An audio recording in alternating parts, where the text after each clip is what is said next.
Rosie Duffield. Thank you, Mr. Speaker.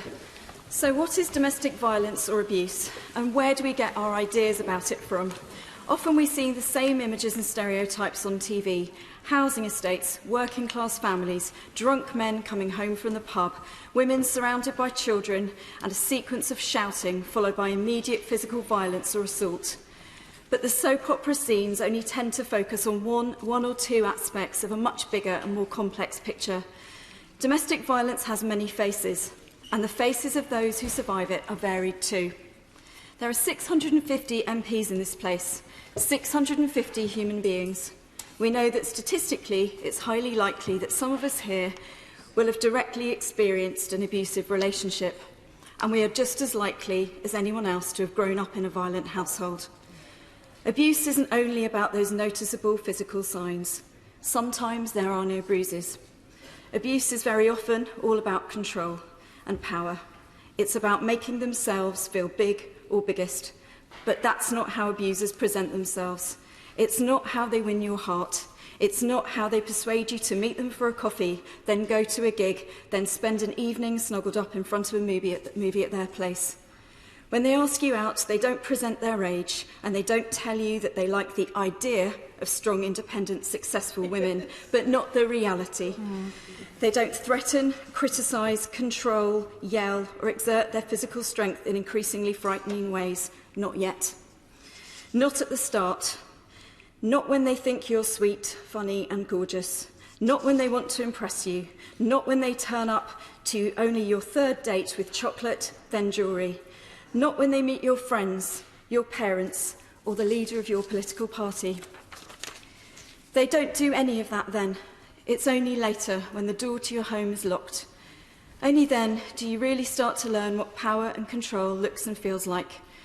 That's when you learn that I'll always look after you, I'll never let you go, and you're mine for life can sound menacing and are used as a warning over and over and over again. It's when the ring is on your finger that the mask can start to slip and the promises sound increasingly like threats. It's then that you can spend all day, after 12 or more hours at work, longing to see the person you love, only to find that on the walk or tube journey home, they refuse to speak a single solitary word to you.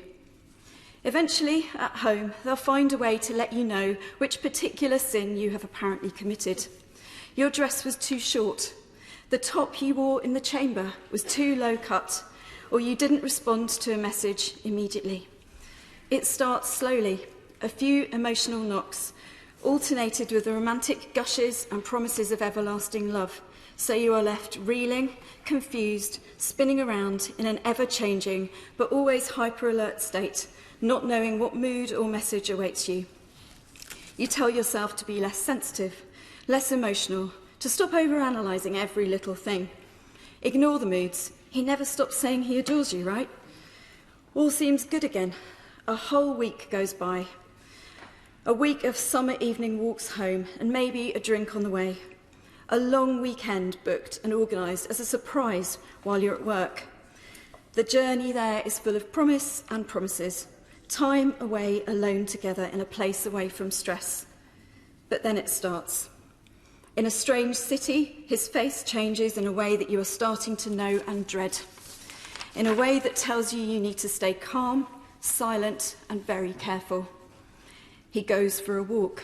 You sit in your hotel room and wait. You read a city guide and plan which sites you want to visit, mentally packing a day full of fun. But he seems to have another agenda. He doesn't want you to leave the room.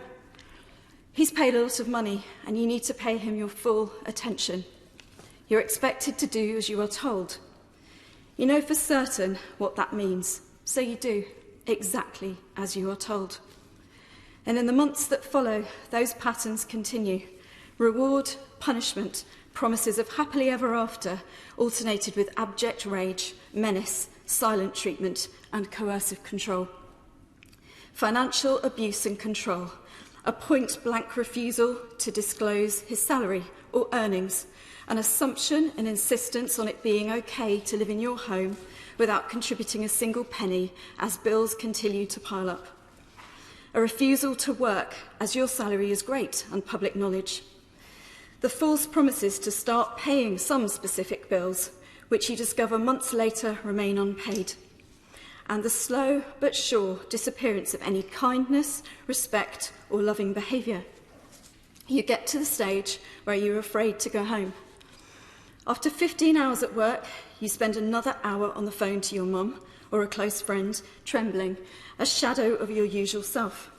You answer the phone, and the sheer nastiness and rage tells you not to go home at all. So you leave work with your best friend, exhausted and shaking, and buy a toothbrush on the way, knowing the verbal abuse followed by silent refusal to speak at all will be 100 times worse tomorrow. Every day is emotionally exhausting. Working in a job that you love, but putting on a brave face and pretending all is good, fine, wonderful in fact. Then the pretense and the public face start to drop completely. Being yelled at in the car with the windows down. No attempt to hide behaviour during constituency engagements. Humiliation and embarrassment now added to permanent trepidation and constant hurt and pain. Impossible to comprehend that this is the person who tells his family how much he loves you and longs to make you his wife. But the mask has slipped for good, and questions are starting.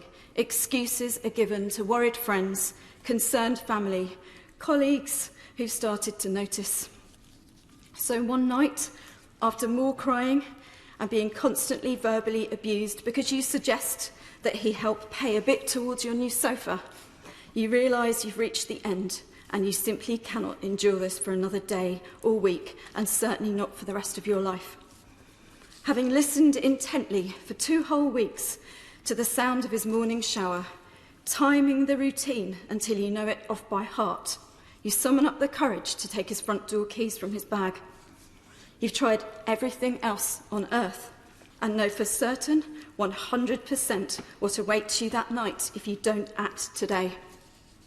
Heart banging, you hide them carefully and creep back into bed, praying he won't discover what you've done. You know for certain what will happen if he does. You know an apology will not follow. You know for sure it'll be because of what you've done and that it is all your fault. He leaves for the gym, telling you how much he adores you. He tells you to remember that you will always be his. He kisses you lovingly as though there has never been months of verbal abuse, threats, and incidents he knows you will never disclose. He tells you he'll bring something nice home for dinner. And sure enough, the next few days and weeks are a total hell. Texts and calls yelling that you've locked me out like a dog. Nobody treats me that way. This is the last thing you will ever do. You cry, you grieve for your destroyed dreams. You try to heal, you ignore the emails from wedding companies, but it's like withdrawal, and it takes 6 months. But one day, you notice that you're smiling, that it's okay to laugh, and it's a week or 2 since the daily sobbing stopped. You realise you're allowed to be happy. You dare to relax, and you dare to start to feel free. You realise it's not your fault. You realise he is now left alone with his rage and narcissism. You dare to start dating someone. And you realise that you've survived. But the brightest and most precious thing of all is to realise that you are loved and believed by friends, family, and colleagues who believe in you and support you.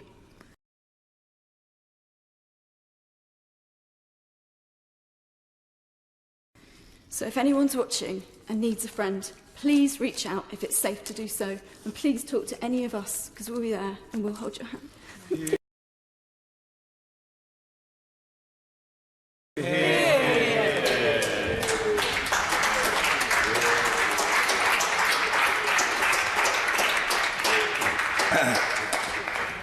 Well, I thank the Honourable Lady for that speech, which was simultaneously as horrifying and moving a contribution in the Chamber as I've heard in 22 years' membership of the House.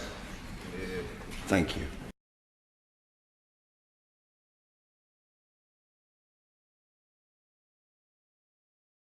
They use the actual word brotherhood as an advantage to them. But he's a Freemason. But see, if you start exposing them, They'll go after you, they'll go after your family, they'll try to kill you because the government is part of it. It's not only civilians, the government is in cahoots with these people. Right. And in there's sectors throughout the whole country that's split apart.